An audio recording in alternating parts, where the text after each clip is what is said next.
Երկու քաղաքական ուժեր են առայժմ հստակեցրել առաջիկա նախագահական ընտրություններում իրենց մասնակցության ձևաչափը։ Հանրապետականն ու Ժառանգությունը, մյուս կուսակցություններն ըստ ՀՀԿ-ական Բորիս Ալեքսանովի ոչ թե չեն շտապում որոշում կայացնելու հարցում, այլ ուղղակի սպասում են Բարգավաճ Հայաստան կուսակցության վերջնական դիրքորոշմանը։ Իսկ Բարգավաճ Հայաստանն այսօր ուղղակի ջղաձիգ վիճակում է պահում ժողովրդին, ինչն ըստ նրա այնքան էլ ճիշտ չէ։ Ուզես թե չուզես ժողովուրդը քաղաքականացված է եւ ժողովրդին շատ հետաքրքրում ով է առաջադրվելու, ինչ տեխնազուներ են լինելու, որովհետեւ նա կարողանա կողմնորոշվել։ Բարգավաճ Հայաստան կուսակցությունն այսօր երկընտրանքի առաջ է կանգնած։ Ու Գագիկ Ծառուկյանն ուղղակի չի կողմնորոշվում, ինչ անել, գտնում է Ժառանգության Շիրակի մարզային կառույցի ղեկավարը։ Եթե այլընտրանքային քաղաքական ուժը, ինչպես ԲՀԿ որոշ գործիչներ են հայտարարում, ապա ուղղակի զավեշտ կլինի, եթե քաղաքական ուժը գնա այլ ուղիով։ Հանրապետական Բորիս Ալեքսանովն էլ հիշեցնում է 2008 թվականն ու օրինաց երկիր կուսակցության օրինակը։ Բավականին կոշտ քննադատություններ են հնչեցրել իշխանությունների հասցեին, դիվիդենտներ շահել։ Հիմա էլ ըստ նրա եկել է կողմնորոշվելու ժամանակը։ Շատ սուր քննադատություններից հետո կոալիցիա են կազմվել եւ արդեն վարկանիշը մենք բոլորս շատ լավ գիտենք։ Դրա համար ես նորից եմ ասում, ժողովրդի հետ պետք է անկեղծ լինել։ Եթե որևէ հետին նպատակներ չես հետապնդում,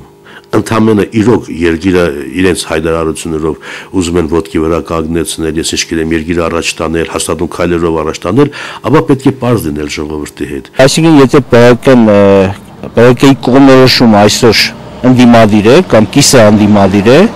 հետևաբար նաև իր հետագա քայլերը պետք է բխեն դրանից։ Գագիկ Ծառուկյանն արդեն որոշում կայացրել է, այն շուտով կքննարկվի կուսակցության քաղաքական խորհրդի կողմից եւ հայտնի կդառնա նաեւ հասարակությանը, ասում է թիվ 33 ընտրատարածքում ԲՀԿ պատասխանատու Վարդևան Գրիգորյանը։ Անդրադառնալով այն խոսակցություններին, թե հնարավոր է Ծառուկյան-Սարգսյան պայմանավորվածությունների արդյունքում հարցերը լուծվեն, Վարդևան Գրիգորյանը նշեց. Խոսվում էր այդ մասին լրատվություն,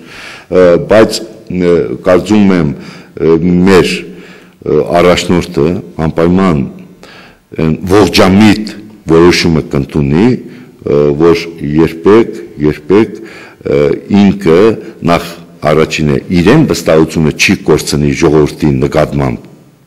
իրեն վստահությունը։ Հանրապետական տեխնացուին չսատարելն ու սեփական տեխնացուով ընտրություններին գնալը լուրջ խնդիրներ կստեղծի Բարգավաճ Հայաստան կուսակցության համար։ Ժառանգության Շիրակի մարզային գրասենյակի պատասխանատուն նկատի ունի այն պատժիչ գործողությունները, որոնք իրականացվեն իշխանությունների կողմից։ ՀՀԿ ներկայացուցիչի կարծիքով ԲՀԿ-ն այն քաղաքական ուժը չէ, որ ԲՀԿ-ի նկատմամբ կարողանա նման մեթոդներ կիրառել։ Անկախ նրանից ԲՀԿ-ական է թե հանրապետական է, եթե ժամանակին վրիպումները թույլ տվել, սխալները թույլ տվել, որը քրեավորեն պատժելի է, բնականաբար նման մարդկանց նկատմամբ տեսեք անտած շեշտում են, չէ, որ հետապնդում են,